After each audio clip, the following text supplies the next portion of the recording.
Всем чудесный привет! Меня зовут Маргарита, а это мой муж Василий. Всем привет! А сегодня мы будем рассказывать и показывать наш семейный фотоальбом. И начнем мы с кадра, который на самом деле не первый в катушке, но первый в этом альбоме. Тут мартовская Москва, и фотография на первый взгляд кажется немного грустной, и, наверное, в том моменте она такой и ощущается, потому что здесь я сажаю Васю в такси, и он следует во Внуково, чтобы вернуться обратно в Рим, и на 4 месяца мы не будем друг друга видеть вживую, но потом мы снова встретимся и снова будем жить вместе. И сейчас этот кадр кажется мне достаточно теплым, но на тот момент это, конечно, был очень грустный кадр. На следующих кадрах мы уже воссоединились. Это августовская Москва, наша одна из первых совместных прогулок летом. И здесь показано 2 кадра. Они расположены рядом с храмом Христа Спасителя. Вот на этом кадре Москвы без нас, его как раз и видно. А здесь мы довольны и счастливы, потому что попросили сфотографировать нас прохожего, и кадр получился достаточно теплым, солнечным, даже несмотря на то, что он черно-белый. Я на самом деле думала, что эта пленка цветная, но оказалось, что она черно-белая. Это была моя первая катушка. И вот такой солнечный черно-белый кадр, каким бы это ни было оксюмироном, у нас получился. Да, все так. Здесь 2 фотографии. Мы все, по сути, на том же месте, на Патриаршем мосту. На левой фотографии наше селфи на фоне бывшей фабрики «Красный Октябрь», на фоне статуи Петру Первому. Очень такой атмосферный кадр. Почему? Он атмосферный, потому что сделать селфи на пленочный фотоаппарат – это некоторая лотерея, потому что ты абсолютно не видишь, что получается. То есть просто положиться на фортуну, выставить правильное фокусное расстояние на объективе, чтобы сфотографировать полностью свое лицо, а не какую-то определенную ее часть. Я очень рада, что этот кадр у нас есть, и что он получился очень милым. Да, я полностью согласен. Нам, можно сказать, повезло, но кадр того стоил. Стоил этого риска потратить кадр. А справа еще одна совместная фотография с видом на Москву-реку. На заднем фоне Кремль. Это тоже Патриарший мост. Мы такие улыбающиеся, счастливые. Под нами проплывают теплоходы, вероятно, с обзорными экскурсиями по августовской, уже почти вечерней, потому что я помню, что фотографии мы делали ближе к вечеру. Да, это в Москве, правда. И ностальгия. Да, а еще эти кадры похожи, но похожи они потому, что когда просишь прохожих, и даже если говоришь, что это пленочный фотоаппарат, некоторые то ли нечаянно, то ли по привычке нажимают несколько раз на спуск, и получается несколько похожих кадров, но это та цена, когда вы путешествуете вдвоем и больше некому сфотографировать. Да, это правда. Все, тот же самый чудесный, прекрасный мост в сторону Кремля. Мы здесь очень довольны, счастливы. Они похожи, потому что мы делаем их друг для друга. Внизу, как сказал Вася, проплывают теплоходы. И, возможно, там даже мог бы быть наш теплоход, потому что тот вечер мы купили на Беглеоне экскурсию. Обзорную экскурсию на теплоходе по вечерней Москве, но когда мы пришли на причал, выяснилось что, видимо, этот теплоход, он не существует, или, в общем, что-то странное произошло, и мы не пошли, к сожалению, на нем кататься, и так и не успели совершить эту поездку до нашего отъезда. Так и осталось для нас загадкой, что же это был за несуществующий теплоход. Однако мы в первый раз в тот летний вечер попробовали самокаты. Никогда не знаешь, где что потеряешь, а где что найдешь. Это точно. Это был майлстоун. Я помню, как нам понравилось. Вероятно, одна из последних фотографий в этой подборке с Патриаршего моста. Здесь уже фотографировал Риту я.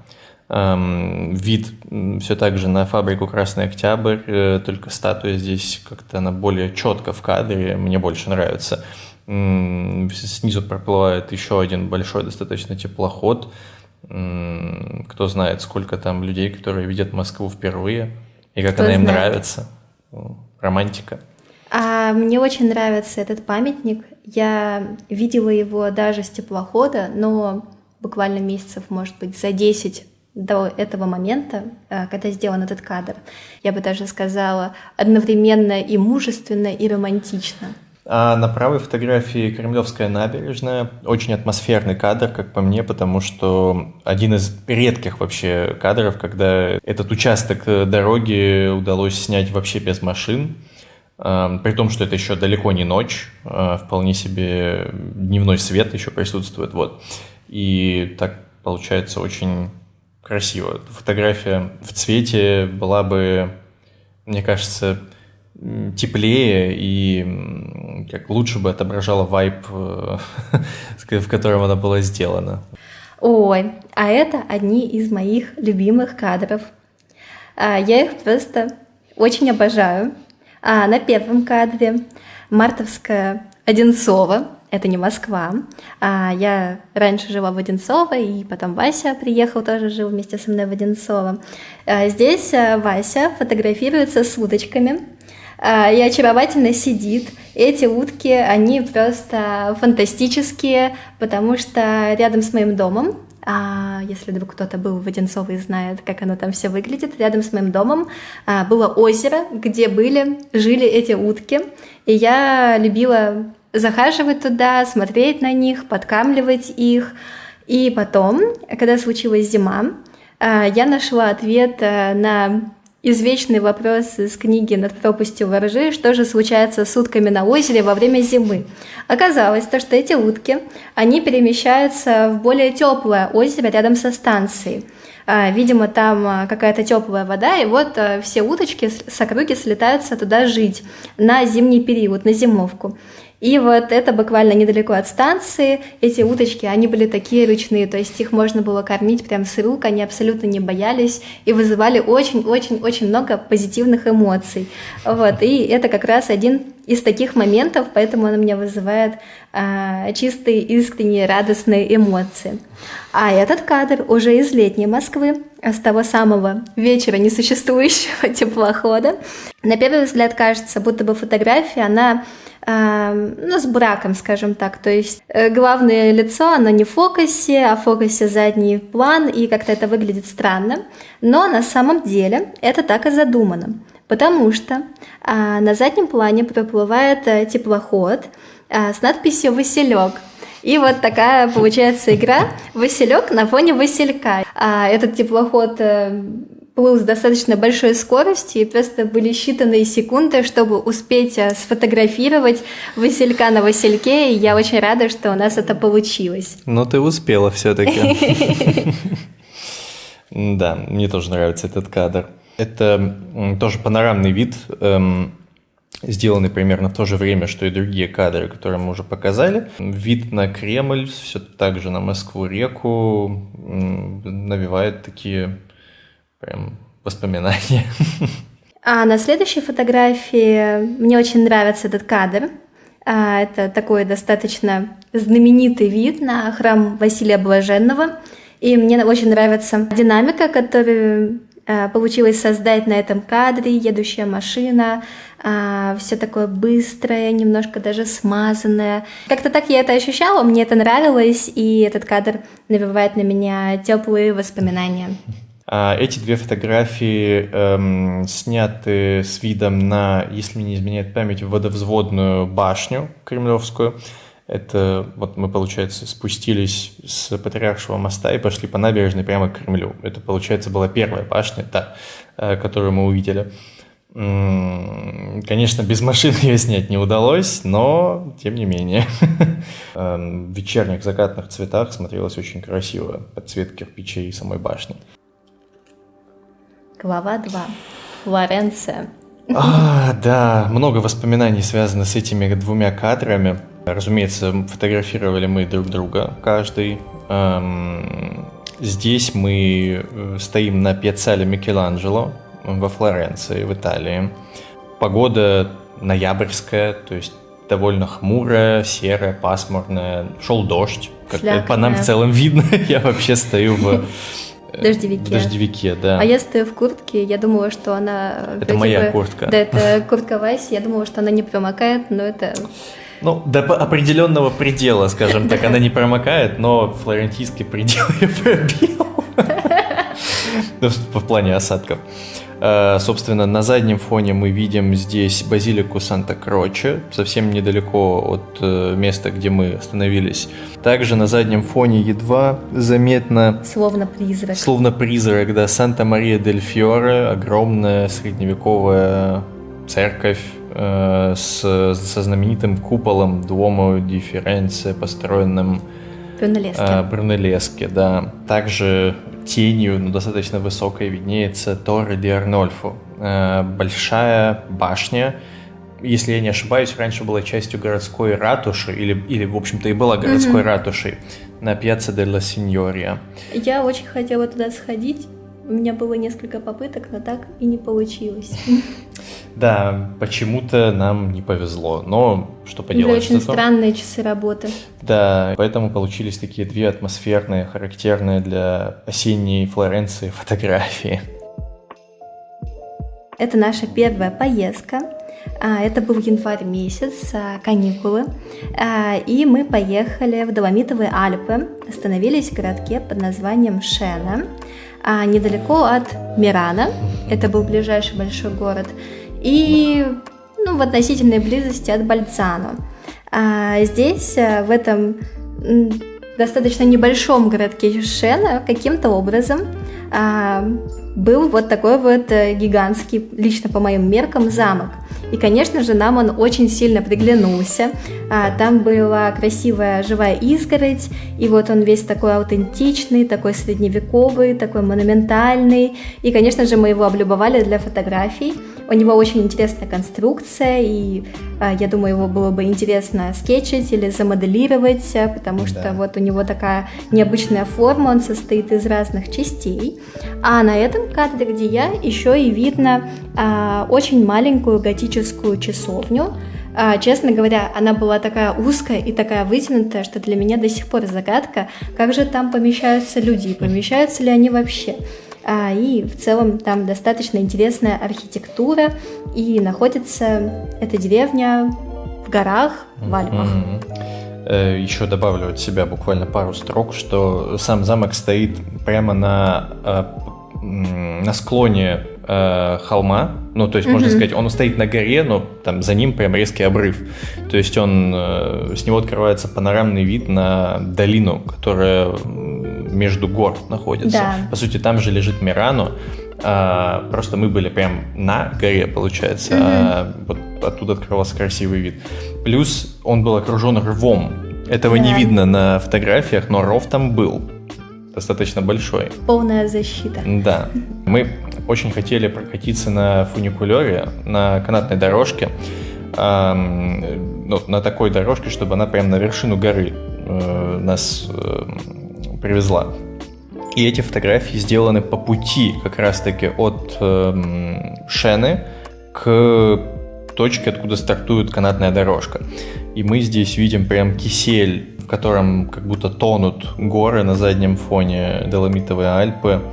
И невероятно захватывающе, атмосферно. В целом здесь даже и свет не нужен.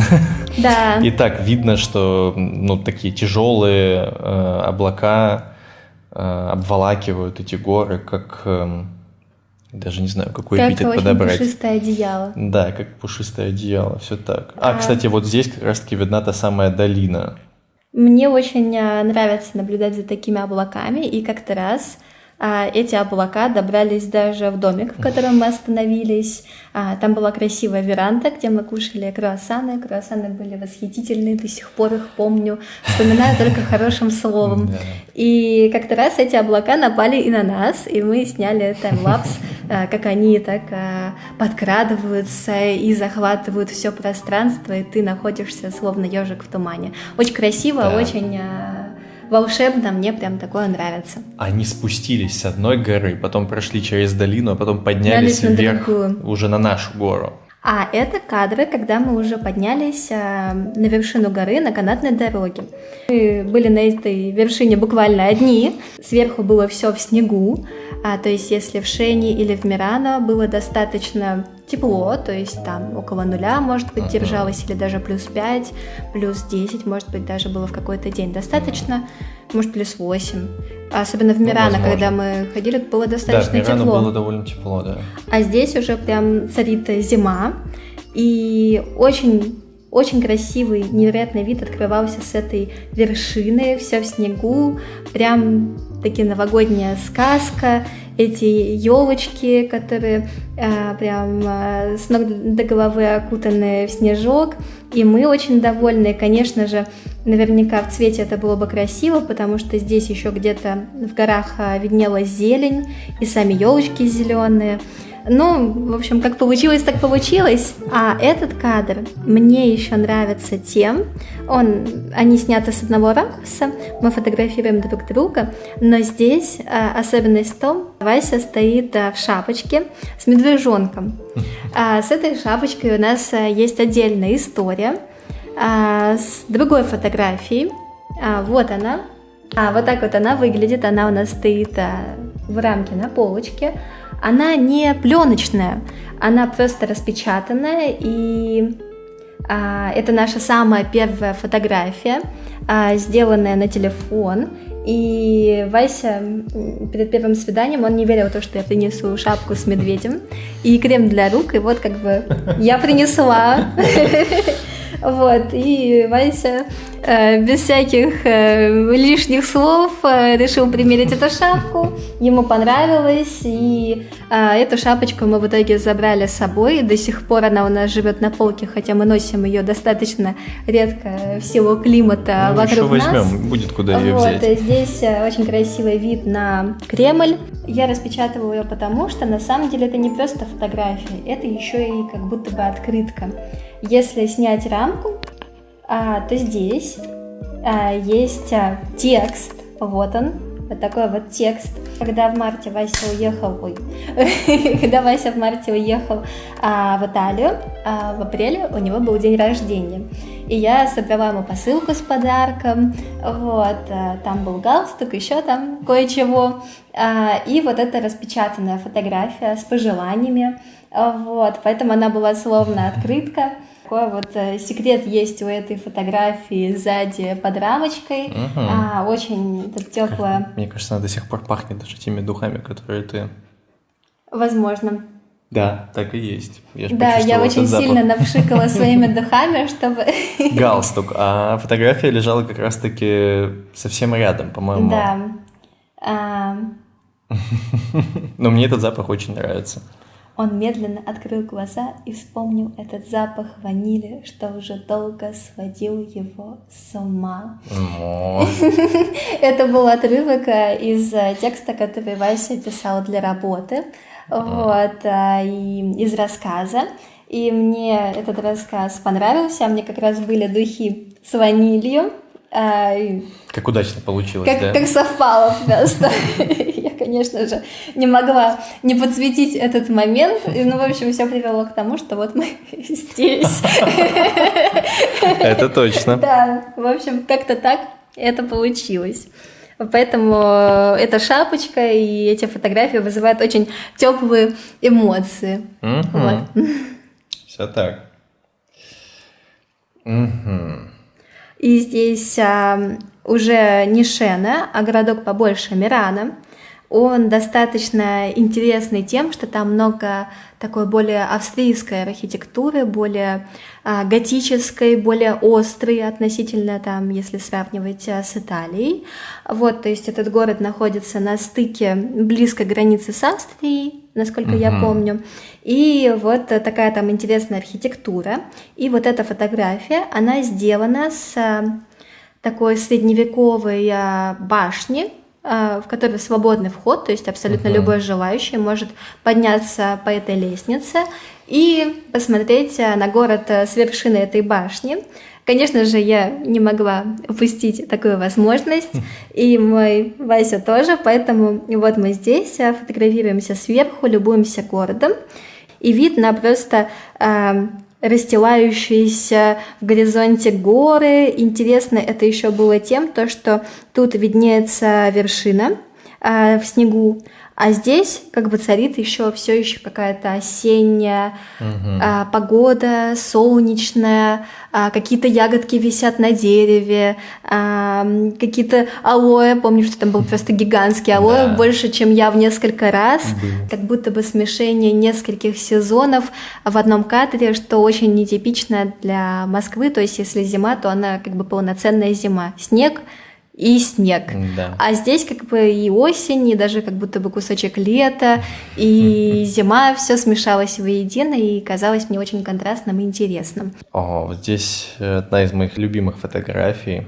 Ну, для начала, верхняя фотография, это, если не ошибаюсь, вид приблизительно оттуда же, откуда предыдущая фотография. По крайней мере, кажется, что гора одна и та же. На заднем плане было много шпилей острых. В целом Мирано это, когда какая-то такая больше германская готика, и там очень много острых вершин. Возможно, они тут как-то не в фокусе, не очень заметно, но их там много, практически все усеяно шпилями. А эта фотография, безусловно, моя любимая. Я очень доволен тем, как у меня получилось ее сделать. Это та же башня высокая, на которую мы поднимались. Она и так находится на горе, но и сама в высоту еще метров 40, наверное, 50. И вид на заснеженные вершины, на Доломитовые Альпы, снизу расстилается город в равнине, и Рита в модных очках. Это пуховик или пальто? Это шубка. Это шубка. Дубленка. Это дубленка, это шубка, да. Этот воротник шерстяной и неотъемлемый атрибут того времени, разумеется, маска. Я не знаю, фотография отдает какой-то прям каким-то таким шиком, да. Какой-то такой роскошью... Горнолыжного курорта. Да, роскошью горнолыжного курорта, какие-то такие ушедшие модные времена ковида. Не знаю, вот у нее какой-то прям особый вайб, мне она прям, очень нравится. Да. Красота. Так получилось, что мы фотографировались как в здании, но без окон, то есть под каким-то навесом. И тут было достаточно темно. Сама башня была в солнечном свете, поэтому она такая засвеченная и пересвеченная. Однако виден ее паттерн и виден этот наклон. Вот, и мы очень довольны и счастливы, потому что это наша первая поездка после Мирано. В целом, эта поездка мне очень понравилась. Мы очень много находили, ходили по стене, которая, так сказать, окружает Пизу. Она средневековая и стоит не один век. Вот, и по ней можно ходить. Плюс у нас была экскурсия по всей Пьяцца де Мираколи. И это было очень интересно, познавательно. И в целом поездка была супер. А на следующем кадре это небольшой городок под названием Марина ди Пиза, куда мы отправились в один из дней этой поездки. В этой Марине ди Пизе есть одно очаровательное местечко. Это ресторан средиземной кухни, итальянской, и там были просто прекрасные тарелки с невиданными морскими гадами. Вот, и было очень вкусно. И вот мы наелись там как следует и решили пойти искупаться в море. В апреле. Да, море было 16 градусов, но это нас абсолютно не остановило, так же, как и то, что купальники мы с собой не брали, поэтому я одолжила майку Васе. Вася купался, по-моему, в трусах. Вот, никто больше, кроме нас, конечно же, не купался, но это был хороший такой интересный и забавный экспириенс. Это самое раннее открытие плавательного сезона, мне кажется, за все время, что мы вместе. Пока что мы не побили этот рекорд. Это точно. Вот. И вот буквально через 5 минут или 10 от этого кадра мы пойдем плавать в леденючем море.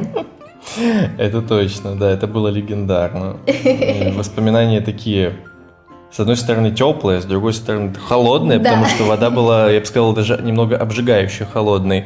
И 16 градусов это не то, что прям 0, но она не настолько обжигающая, но для человека, Так бодрит. которому и так в целом не тепло, и на улице там погода была градусов 20 от силы, мне кажется, Да. ну совсем не тепло. Да, но оно того стоило. Мгм. Дальше в этом фотоальбоме у нас снимки с полароида. У меня есть второй фотоаппарат, поэтому если вам интересно послушать истории про них или что-нибудь про полароид, напишите комментарии, я попробую что-нибудь снять. Итак, да, здесь есть интересные кадры. Еще мы любим фотографироваться во всяких различных фотобудках, фототессерах. И это вот тоже фотография оттуда. Вот, не упускаем такой возможности. Резкая смена кадра, и теперь внезапно все в цвете. Потому что это вторая катушка пленки. Да. Так получилось, потому что эту катушку подарил мне Тайный Санта. И это была первая ну, ладно, катушка, окей. на работе подарили. Я написала то, что хочу пленку, вот, ее купили. Это Неаполь. Мы попросили прохожего сфотографировать нас на фоне Везувия на заднем плане и в целом Неаполя. Он достаточно большой. Это заметно. Стоим мы, такие счастливые пирожки, на стене замка Кастель-Сантельмо. Такие мы счастливые, потому что только что повесили наш замочек. Скорее всего, он все еще там. Да. Надеюсь. Да, мы его разрисовали, точнее, расписали. Мы хотели повесить его еще в Венеции, но что-то пошло не так, и мы замотались, заходились, засмотрелись и забыли. Да, хотя в каком-то кафе я даже попросила фломастер, и он внезапно там нашелся. Но Да. Именно там мы его и расписали, но повесить так и не успели. и Поэтому... во Флоренции мы еще хотели, ну тоже как-то. Но в итоге получилось красивее еще, как мне кажется. Да, там такой аутентичный вид, то есть это как будто бы угол, насколько я помню, и этот замочек одновременно может видеть и Неаполь, и Везувий, и вот Да. этот вот весь залив бухты с моря, и даже несколько островов на горизонте, потому что Да. сам этот замок находился на возвышенности, и он сам был достаточно немаленький, скажем так. Это точно. Да, в общем, замечательная фотография. Мы такие счастливые. Вот наш символ нашей вечной любви все еще там висит. Однажды мы поедем его навестить. Тут вид на Везувий, а это уже вид с Везувия. Да, следующая фотография переносит нас автоматически не за несколько десятков километров зум-ин. Здесь мы стоим на вершине Везувия. Практически, ну вот сзади нас, в 5 метрах от нас уже кратер, ответственное падение прямо в кратер. Даже видно, как на заднем плане кружится такой дымок. То есть ты поднимаешься туда и реально видишь, что это кратер, он дымится. Да. То есть под ним реально есть что-то, в общем, магма, лава, которая действительно дымится. Даже немного страшно. О, да, особенно если учитывать то, что перед этим мы были в Помпеях. О, да. И все видели. Это было довольно страшно, но в целом там очень безмятежно. То есть там Очень холодно. тихо. Там холодно, там дует достаточно сильный ветер, но там тихо, да. То есть ты прям, если не считать других туристов, людей, которые также приехали там с экскурсией, там очень мирно и спокойно.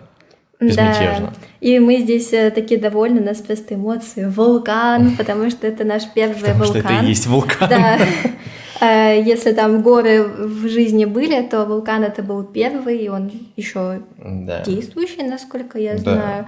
Вот, поэтому это были такие очень интересные эмоции. Там был такой красивый закат, мы там встретили. И вообще закатом не ограничилось, но это история для отдельного О, да. ролика. Вот, потому что на этих кадрах мы хотим остановиться, мы решили показать хотя бы парочку цветных, но, конечно же, это не все истории даже из Неаполя. У нас есть еще много римских фотографий, еще немного флорентийских, правда, уже цветных и более позитивных, скажем так. Есть еще кадры из Венеции, которые мне очень нравятся. Конечно, сейчас я немножко грущу, что их немного маловато, можно было бы сделать на пленку побольше, но, надеюсь, у нас еще будет возможность как-нибудь это исправить. Да. Вот. Помимо итальянских историй у нас также есть парижские, разумеется, кипрские и нью-йоркские, поэтому если вам понравился этот ролик, дайте знать, пишите комментарии, мы обязательно покажем вам наши другие снимки, вот, и наши другие истории, вот. Подписывайтесь на канал, чтобы следить за новыми выпусками. Если вам интересно узнать о творчестве и приключениях, желаю всем большого творческого вдохновения, интересной композиции, красивых кадров и всего самого наилучшего. Увидимся в следующих роликах. Пока-пока. Пока-пока.